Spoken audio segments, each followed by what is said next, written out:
बहुत स्वागत है आप सभी का। आप देख रहे हैं एम प्राइम, आपके साथ मैं हूं पंकज रौतेला। बात संसद सत्र की होगी, संसद में हो रहे हंगामे पर होगी, क्योंकि लगातार जब से संसद की शुरुआत हुई है दोनों सदनों में, लोकसभा और राज्यसभा दोनों में हंगामा ही हंगामा देखने को मिला है। तमाम विधेयक लाए जाने थे, उन विधेयकों पर चर्चा होनी थी, लेकिन उससे इतर मामला कुछ और ही होता दिख रहा है।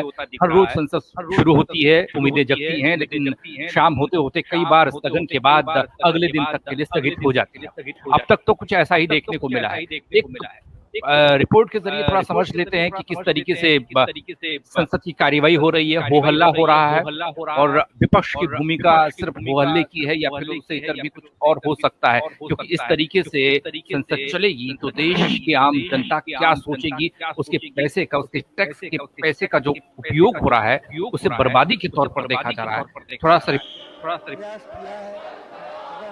माननीय सुरेश, जिसने भी सीटी बजाई मुझे नेम करना होगा। सदन के मर्यादा का फॉलो करिए।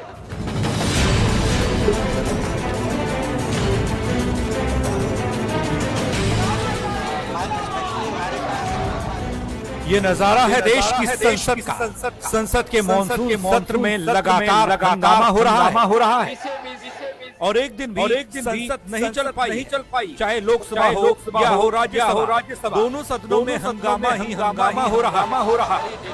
कुछ भी कामकाज नहीं हो रहा है। सरकार हो या विपक्ष, दोनों ने अड़ियल रुख अपना रखा है। सदन अखाड़ा बना हुआ है, कोई भी टस से मस होने को तैयार नहीं। विपक्ष पेगासस जासूसी कांड और किसानों के मुद्दे पर चर्चा कराने की मांग कर रहा है, लेकिन सरकार कुछ भी सुनने को तैयार नहीं।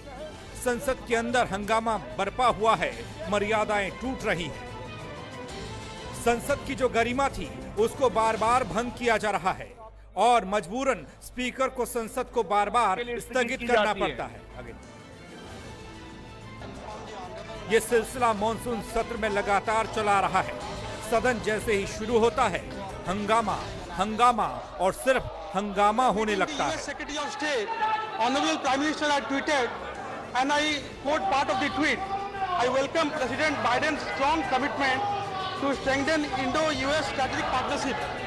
बहरहाल अगर माननीयों का इसी तरह से गैर जिम्मेदाराना रवैया रहा और संसद में हंगामा होता रहा तो ये पूरा सत्र हंगामे की भेंट चढ़ जाएगा। सियासत की वजह से संसद का समय बर्बाद हो रहा है। पैसे और वक्त की बर्बादी को कैसे रोका जाए, ये बड़ा सवाल है।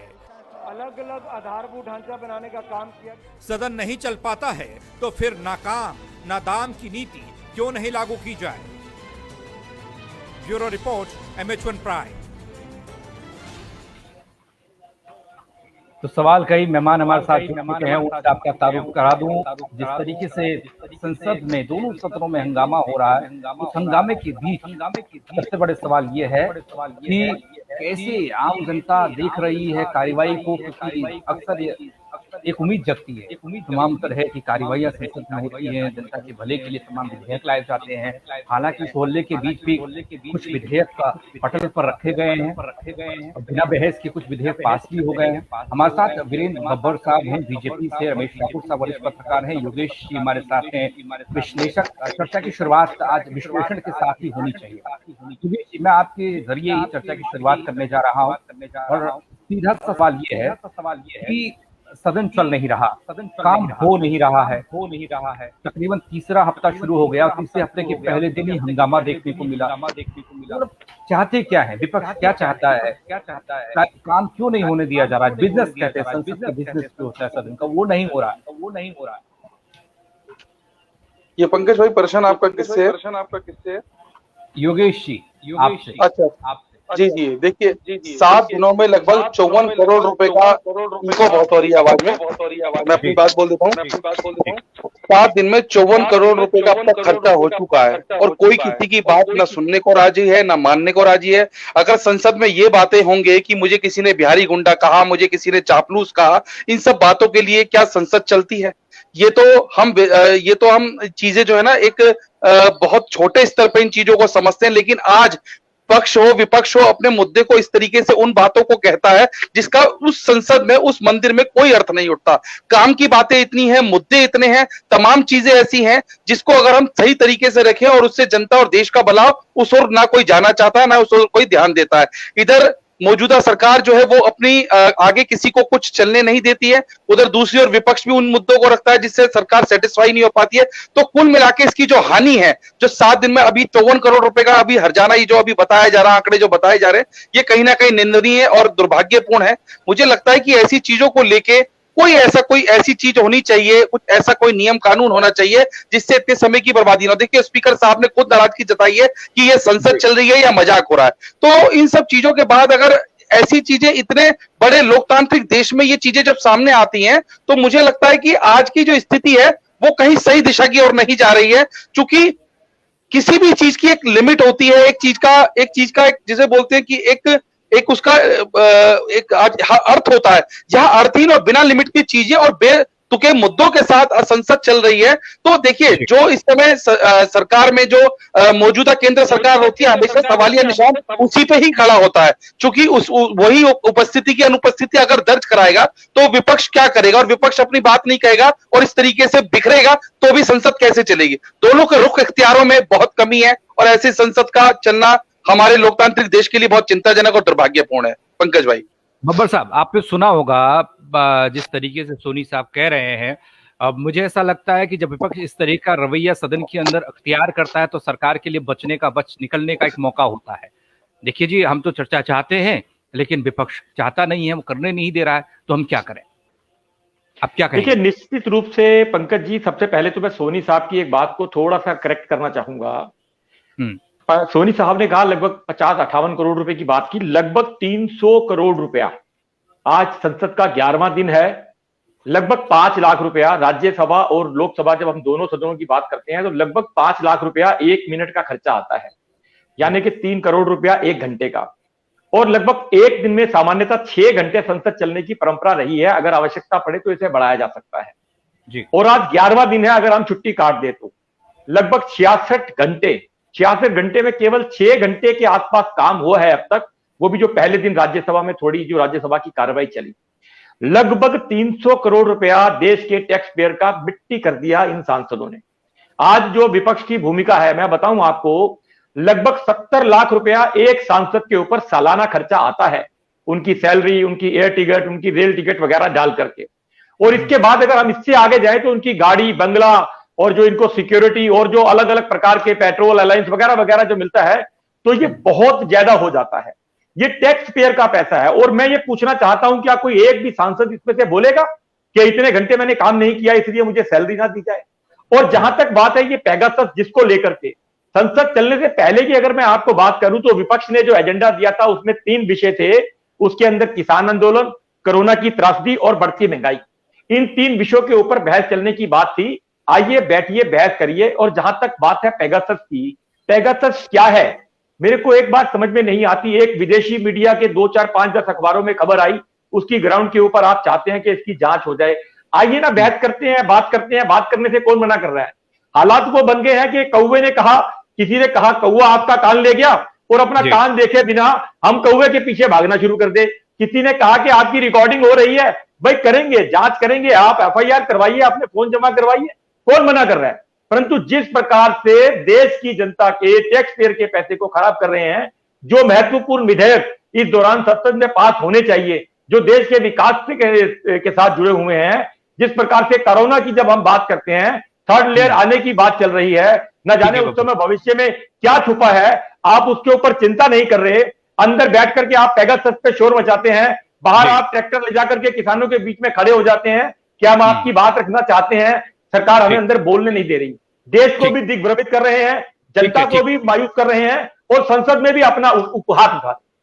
ठीक, रमेश ठाकुर जी के पास में जा रहा हूँ। ठाकुर साहब, एक सवाल है, आम जनता का कितना नुकसान देखते हैं आप? ये संसद की कार्यवाही बाधित रहती है या ये संसद में हंगामा होता है? क्योंकि आम जनता ये देखती है कि आज हमारे लिए शायद कुछ देश की अच्छी पॉलिसीज, अच्छे कानून, अच्छे तरीके से बेहतर भविष्य हम देख रहे हैं। 21वीं सदी का भारत कुछ नया होने वाला है। और जैसे ही सुबह सुबह देखा जाता सदन की कार्यवाही, एक तो अब लाइव आ रही है, पहले जब लाइव नहीं आती थी तो कहा जाता है कि तब भी ऐसा ही होता था। कहने वाले ये कहते जरूर है, लेकिन उन सबके बीच भी शाम होते होते जनता को कुछ नहीं मिलता। जनता का कितना बड़ा नुकसान है? देखिए पंकज भाई, अगर सही मायनों में अगर आप देखो तो ये जनता का ही नुकसान है, आपका, हमारे सामान्य गरीब लोगों का ही नुकसान है और किसी का नहीं है। बड़े भाई और मित्र हमारे बब्बर साहब ने बड़ा आसानी से कह दिया और पूरा पल्ला अपने से झाड़ लिया कि एक सांसद के ऊपर 70 लाख फलाना फलाना खर्च आता है। मैं आंकड़ों पे नहीं जा रहा हूँ, मैं मौजूदा स्थिति पे भी नहीं जा रहा हूँ। आंकड़ों से किसी का पेट नहीं भरता है। मैं उस अथा स्थिति से दोनों मित्रों को, योगेश सोनी और अपने बब्बर जी, दोनों को इन्होंने अलग अलग फिगर बता दिए। भाई साहब ने बताया 54 करोड़ और बब्बर साहब ने 300 करोड़, ये चीजें बताई है। लेकिन आज का जो 2 हफ्ते की जो कार्रवाई हुई है उसमें 133 करोड़ खर्च हुए हैं आज तक, जो बर्बाद हुए हैं। 107 घंटे की कार्रवाई हुई है और जिसमें सिर्फ 18 घंटे वो कार्रवाई हुई है जिसमें कुछ काम हुआ है। ये पेगासस, ये कानून और ये किसान मुद्दे, ये मुद्दे पहले से चले आए। पेगासस तो आज ही पैदा हुआ है और बब्बर साहब ने बड़ा आसानी से कह दिया पेगासस तो 1-2 विदेशी मीडिया में आ गया। नहीं, ये बहुत बड़ी संस्था है, इसको खरीदा जाता है, इसको सरकार द्वारा खरीदा जाता। कोई आप और हम लोग नहीं खरीद सकते हैं। इसकी गहराई को समझो, इसके चीजों को समझे। हमारे 2000 पत्रकार इसमें शामिल है। हो सकता है 2000 उन पत्रकारों में हो सकता है रमेश ठाकुर का भी नाम हो। रमेश ठाकुर की अब आप जब जांच कराओगे तो पता चलेगा रमेश ठाकुर कितना गरीब है, अपना परिवार कैसे पालता है। तो ये चीजें जब करोगे तो आपको शर्मिंदगी होगी कि रमेश ठाकुर की आपने जांच करवाई। मैं दूसरी बात पे आना चाहता हूं, ये हुआ क्या हुआ, मैं उस पर नहीं आना चाहता हूं। मैं चाहता हूं संसदीय कार्रवाई जो होती है उसको रिफॉर्म करना चाहिए, उस व्यवस्था को खत्म करना चाहिए। अभी आरजेडी के प्रवक्ता है जो और प्रोफेसर है मनोज झा साहब, राज्यसभा सांसद है, मेरे बहुत अच्छे मित्र हैं। इसी मुद्दे पे मैं लगभग 1 घंटे से उनसे बात कर रहा था, तो उन्होंने ये भी कहा कि रमेश ठाकुर जो आपने कहा, इसको मैं हो सकता कल या परसों आपका नाम लेके जिक्र करके मैं संसद में उठाऊंगा। सुझाव मैंने क्या दिया, मेरा सुझाव ये था कि संसद में तरह तरह के कानून बनते हैं। जब 133 करोड़ भारी भरकम, अनएक्सपेक्टेड, हम सोच भी नहीं सकते ये कितनी बड़ी ये रकम है। इस रकम को जब आप खर्च करते हो तो जवाबदेही किसकी बनती है? पक्ष की नहीं बनती है, विपक्ष दोनों की बनती है। तो मुझे लग रहा है इनकी जो हर्जाना है, इनकी जो भरपाई है, दोनों से होनी चाहिए। उनकी सैलरी से होनी चाहिए, उनका घर बेचें या कुछ बेचें, उनकी होनी चाहिए। अगर ऐसा होता तो बिल्कुल आ जाएंगे। उन्होंने, मेरा सुझाव उनको बहुत अच्छा लगा। उन्होंने कहा इस मुद्दों को मैं पटल पे रखूंगा और रखना भी चाहिए। ये मेरे जैसे आम लोगों की एक राय है, ये राय तुम्हारी है, इसको रखना चाहिए। तो कहने का पूरा मतलब है, इन 2 हफ्ते बीत चुके हैं, आज सोमवार है, तीसरा हफ्ता स्टार्ट हुआ, 13 तारीख को संसद खत्म होनी है। मुझे लग रहा है ये 19 दिन ये आपका मानसून कार्य का जो है, उनमें आपने ये चीज नहीं लाओगे तो कैसे ला पाओगे? और सबसे बड़ी बात है, सरकार कहां पे दोषी है, सरकार की कमियां कहां पे है? अब पेगासस बहुत बड़ा मुद्दा है, फार्मर का बहुत बड़ा मुद्दा है, महंगाई का बहुत बड़ा मुद्दा है। ये सारे मुद्दों पे जब विपक्ष खड़ा होता है आप भाग जाते हो। और सबसे बड़े, अगर मैं इसमें अगर आरोप लगाऊं तो सीधा मैं आरोप लगाऊंगा, मुझसे कोई डरने की जरूरत नहीं है। इसमें आप डिप्टी चेयरमैन और आपके लोकसभा अध्यक्ष ओम बिरला साहब, जैसे कार्रवाई स्टार्ट होती आपने माइक हटाई, ऊपर से पैनल हटाया, आप सीधे स्थगित कर देते हो। ऐसी व्यवस्था हमने कभी नहीं देखी, कभी भी नहीं देखी। हमने कई ऐसे, चाहे सोमनाथ साहब हो जाएं, चाहे दूसरे और भी कोई लोकसभा अध्यक्ष हैं, उन्होंने जो उस पर पटल पे बैठे बहुत झेला, बहुत काफी देर तक झेला। लेकिन ये व्यवस्था हम पहले देख रहे हैं, जैसे हंगामा शुरू कर दिया, हो सकता है पीछे से किसी ने कह दिया हाँ जी, खटा दिया कि बंद करो, स्थगित करो। क्या ऐसे हो रहा है पीछे? अगर ऐसा हो रहा तो दुर्भाग्य, ऐसे लोकतंत्र में ऐसा नहीं होना चाहिए। सोनी साहब, मैं आपके पास आ रहा हूँ। ये रमेश ठाकुर ने जिस बात को अंकित किया उस पर आप जवाब दीजिएगा, उस पर बताइएगा क्या कुछ है। लेकिन आपके लिए एक अलग सवाल ये है कि इस हो हंगामे में विपक्ष का क्या फायदा है? विपक्ष की क्या फायदा उसे हो रहा है? क्या उसे ये लगता है कि अगर वो सदन नहीं चलने देंगे या इस तरह की चीजें करेंगे तो आम जनता पर पॉजिटिव उसका सकारात्मक असर पड़ेगा? क्योंकि ये कहा जा नहीं सकता कि इस तरीके से विपक्ष अपने आप को जनता हितैषी या मेन फ्रेम में दिखा सकता है। अगर वो सवाल करता और सवाल का जवाब आता तो शायद और ज्यादा बेहतर हो सकता था। पंकज भाई, संसद के एक एक दिन जब बीतता है तो शाम को मीडिया को या देश की जनता को प्रतीक्षा होती है कि इस दिन क्या हुआ है। जब ये संसद सत्र चलता है तो हर एक दिन की एक कीमत होती है, एक उसकी गंभीरता होती है कि आखिर देश में अब कुछ क्या नया बदलेगा, क्या किसी कानून पे बात होगी, देश में हाल ही में जो मुद्दे चल रहे हैं उसमें कुछ संशोधन होगा, वो मुद्दे खत्म होंगे, महंगाई, गरीबी, कोरोना काल से लड़ने की स्थिति, कोरोना काल में अब तक करोड़ों रुपए का जो बजट पारित हो चुका है उसके ऊपर कितनी कोई आपस में बातें करता है। तो बहुत सारी चीजें ऐसी हैं जिसकी एक जनता को, देश को प्रतीक्षा रहती है, शाम को मीडिया को प्रतीक्षा रहती है कि आज चैनल अखबारों के माध्यम से हम ये बातें बताएंगे। मेरा सीधा सवाल ये था कि नियम बने हैं संसद में, नियम के तहत सवाल किए जाते हैं। देखो अभी हमारे साथी रमेश ठाकुर भाई ने बहुत अच्छी बात ये करी कि अगर किसी भी चीज का दर्द अगर सहना हो तो वो स्वयं पर बीतनी चाहिए। अगर ये जो क्षति हो रही है, अगर वाकई उनके पैसों से, उनकी तनख्वाह से, उनके किसी बजट से अगर ये काटा जाए तो दर्द उनको तब होगा। क्योंकि किसी भी चीज को जब आप एहसास करोगे जब आप पे स्वयं बीतती है, तो इस बात से मैं इनकी सहमत हूं, इस बात में कोई दो राय नहीं है। हम उस पीड़ा को तभी सह पाएंगे।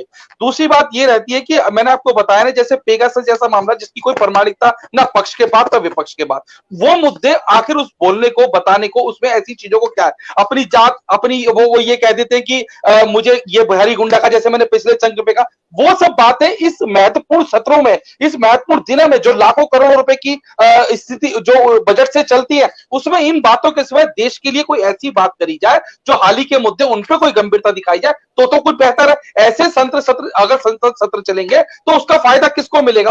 उसका जो हर्जाना, जो नुकसान है, प्रत्यक्ष अप्रत्यक्ष रूप से। मैं विपक्ष की भूमिका जानना चाह रहा था सोनी साहब आपसे कि विपक्ष की भूमिका क्या है कि नियम को दरकिनार करे और सिर्फ हो हल्ला और कागज फाड़ के आसन की तरफ फेंके, अपने आप को चमकाने और दिखाने, अपनी मौजूदगी को दर्ज कराने का बस यही एकमात्र तरीका है।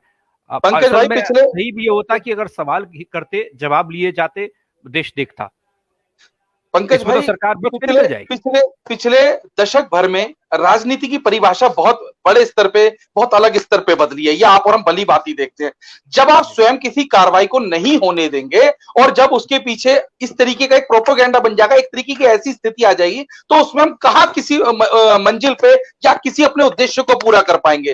तो मुझे लगता है विपक्ष जो अपनी चीजों को इस तरीके से अगर वो करता है तो इसका जो हर्जाना है वो दोनों को ही है, क्योंकि आप अपनी बात कह ही नहीं पा रहे। उधर जो मौजूदा सरकार है, जो उनके सांसद है, वो उनकी बात सुनने को राजी नहीं है। एक अलग तरीके का माहौल है और बाहर जाके जो अपनी मित्रता के रूप में, तो सरकार से कैसे उम्मीद कर सकते हैं कि वो आपके सवालों के जवाब दे और वो सदन को ढंग से चलने दे? कृषि कानूनों को लेकर बात हो सकती है, पेगासस को लेकर भी बात हो सकती है, लेकिन आप बात करने का मौका तो देना ही पड़ेगा ना। देखिए ये माहौल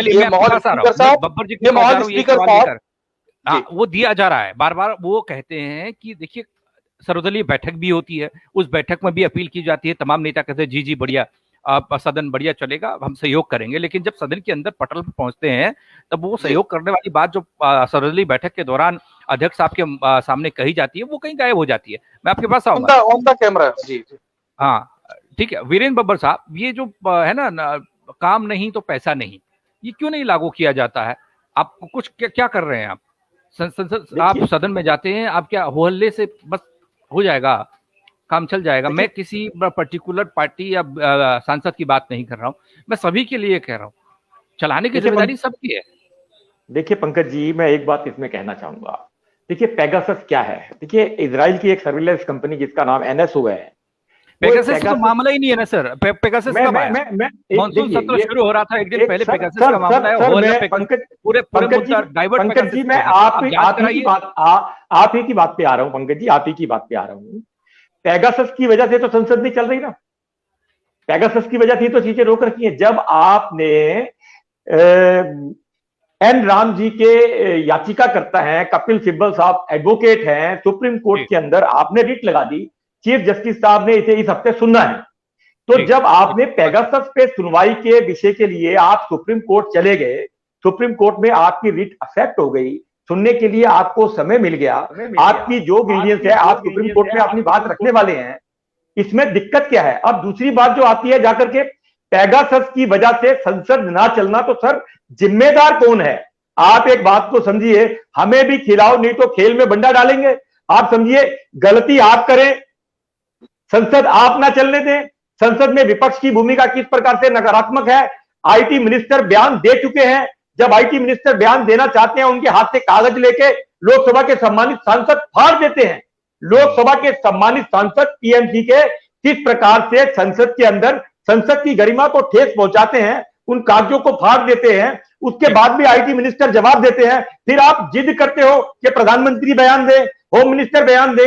अरे भाई, जो मसला था, जो मसला है, वो है या नहीं, वो था या नहीं, आप उसकी जांच के लिए सुप्रीम कोर्ट में जा चुके हैं। सुप्रीम कोर्ट ने आपकी रिट एक्सेप्ट कर ली, आपकी सुनवाई हो जाएगी। जो मेन महत्वपूर्ण बिंदु है, किसान आंदोलन, महंगाई, कोरोना, थर्ड वेव जो आने की बात चल रही है, आने वाला समय, पिछला समय कैसा निकला हम सबने देखा, किस प्रकार से पूरे देश में त्राही त्राही मची हुई थी। आने वाले समय का कितना बड़ा डर है, डेल्टा वायरस अभी से अपने पैर पसार रहा है, उसके लिए हमें क्या क्या रोकथाम करनी है, उसके लिए हमें कितना बजट चाहिए, उसके लिए हमें कितनी व्यवस्था करनी है, उस पर चिंता ना करके आप सिर्फ ये शोर मचा रहे हैं कि मेरे फोन में हथियार डाल दिया गया, मेरे फोन में रिकॉर्डिंग हो गई।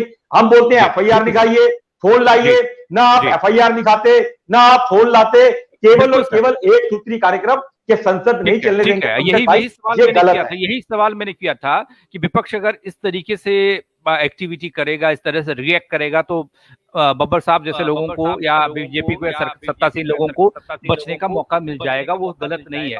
मैं आपके पास आ रहा हूँ रमेश भाई। सबसे बड़ा सवाल ये है कि सरकार बच रही है या बब्बर साहब बच रहे हैं, वो बात अलग है। ऐसा पहली मर्तबा देखने को मिला, और शायद इससे पहले आप लोगों ने देखा हो, मेरे संज्ञान में नहीं है, जब सांसदों का इंट्रोडक्शन कराया जा रहा था, हंगामा वहीं से शुरू हो गया। नाम सुनने को तैयार नहीं है। ये क्या है? ये सियासत का हिस्सा है या फिर कुछ और? देखिए पंकज भाई, मुझे लग रहा है जब कार्रवाई स्टार्ट होती है उससे पहले जो नए सांसद आते हैं या कोई दिवंगत जो सांसद या कोई भी मंत्री जब होता है तो उनको श्रद्धांजलि दी जाती है, इंट्रोडक्शन कराया जाए, पुरानी परंपरा है, चली आई है। लेकिन इस बीच में मुझे लग रहा कुछ उत्साहित जो बहुत ज्यादा विपक्ष के लोग होते हैं वो बिला वजह वो हंगामा काटते, नहीं काटना चाहिए। ये संसद की परंपरा भी नहीं रही है, उसके खिलाफ भी रही है। दूसरी बात, अभी बब्बर साहब ने कहा कि आईटी मिनिस्टर साहब ने जवाब दिया पेगासस पे, लेकिन मुझे लग रहा है उसकी रेलेवेंसी को सही से समझना चाहिए। इतने वरिष्ठ अगर कोई नेता बब्बर साहब जैसा अगर ये कहता है और वो पर्दे के पीछे को नहीं भाग सकता है, तो मुझे लग रहा बड़ा दुर्भाग्य है। आईटी मिनिस्टर साहब को मैं बता रहा हूँ, ये 6वें दिन की कार्रवाई थी। 6वें दिन की कार्रवाई जब थी पेगासस की, तब जब आईटी मिनिस्टर साहब कह रहे थे, एक उनके हाथ में 3 पेज थे, 3 पेजों पे क्या लिखा हुआ था, तोते की तरह जो रटा जाता है ना, जैसे हम लोग जब छोटे थे हम लोगों को ऐसे वगैरह कोई निबंध लिख दिया जाता था, वही बड़ हम सुना देते थे। उनको मंत्रालय से उनके आकाओं को जो कहा गया उसी पे जवाब दे रहे थे। सामने दूसरे जो विपक्ष के जो नेता थे जो वो पूछ रहे थे उस पे बिल्कुल नदारत थे। उनको पता था कि जो सामने कहेंगे उनके पास जवाब मेरे पास है नहीं, लेकिन मुझे मेरे पीछे जो लोगों ने दे दिया 3 पेज पढ़ने हैं उसी पे मुझे बोलना है। ये परंपरा नहीं होती है, ऐसे मिनिस्टर नहीं होते हैं, ऐसी चीजें नहीं होती हैं। आपको एट ए टाइम आपको तुरंत ही जवाब देना, आपको हाजिर जवाब होना है, लेकिन आप ऐसा नहीं हुए। दूसरी बात, विपक्ष की सबसे बड़ी गलती यहाँ पे क्या है, जो बचपना जो हरकतें लोग दिखा रहे हैं, सबसे बड़ी उनके पास मुद्दा पेगासस कोई इतना बड़ा इशू नहीं है, कोई बड़ा मुद्दा नहीं है। एक दिन की एक कार्रवाई आप बाधित कर सकते थे, वो दूसरे दिन आप किसान के मुद्दे पे आ सकते थे, जहां किसान के मुद्दों पे अगर देखा जाए प्रत्यक्ष रूप से इनको फायदा हो रहा है। बंगाल अगर 30% अगर देखें तो हारने का कारण सिर्फ एक खेती किसानी और जो आंदोलन पे बैठे उनका है। उसके बाद में दूसरे राज्यों पे इनको नुकसान हुआ है। अब 5 राज्यों में आप फिर जा रहे चुनाव को लेके, उसी समय आपका संसद मानसून सत्र चल रहा, आपको तो वैसे ही फायदा हो रहा था। इनको मुद्दों को कैसे एडमिट करना है और उनको किस तरीके से भुनाना है, मुझे लग रहा है इनका जो थिंक टैंकर जो है, मुझे लग रहा है विशेष तौर पे कांग्रेस का, वो इस बार पूरी तरीके से भ्रमित है। क्योंकि पहली बात तो एक ही नहीं, अभी आपने बिल्कुल सही कहा, जब इनका सर्वदलीय बैठक होती है, सर्वदलीय बैठक में इनको जब जाना था तब भी इनके अंदर एका नहीं थी, किस मुद्दे पे बात करना है, किसमें क्या। कुछ लोग पढ़े लिखे हैं, कुछ अच्छे जो समझदार जो सांसद उन्होंने इस बात को थोड़ा कहा कि जल्दी से, हमें please। हमें सामूहिक तरीके से मुद्दे को उठाना है और जवाब देना है। मुझे लग रहा है उस पर ये लोग काम नहीं कर पा रहे। जी ऐसा ही है, उम्मीद तो कर ही सकते हैं हम सब लोग, बब्बर साहब, सोनी साहब, ठाकुर साहब, कि देश की संसद लोकतंत्र का सबसे बड़ा मंदिर, और उस मंदिर के अंदर अगर इस तरह की चीजें होंगी या कोई नौजवान उस डिबेट को देख रहा होगा, उस चर्चा को देख रहा होगा, तो उसके मन में और जहन में क्या इफेक्ट उसका पड़ रहा होगा। देखिए, हमारे द्वारा चुने गए लोग जो लोकतंत्र के मंदिर में बहस कर रहे हैं, झगड़ा कर रहे हैं, आज उन पर कागज फेंक कर मार रहे हैं, गोला बनाकर मार रहे हैं, तो ये संदेश भी अच्छा नहीं जाता। उम्मीद कर सकते हैं सर बहुत बेहतर तरीके से चर्चा हो, सदन आगे की जो चलना है, आगे जो कार्यवाही होनी है, वहां पर तमाम देश के हित में जो बिल हो वो रखे जाएं, उन पर सवाल जवाब हो,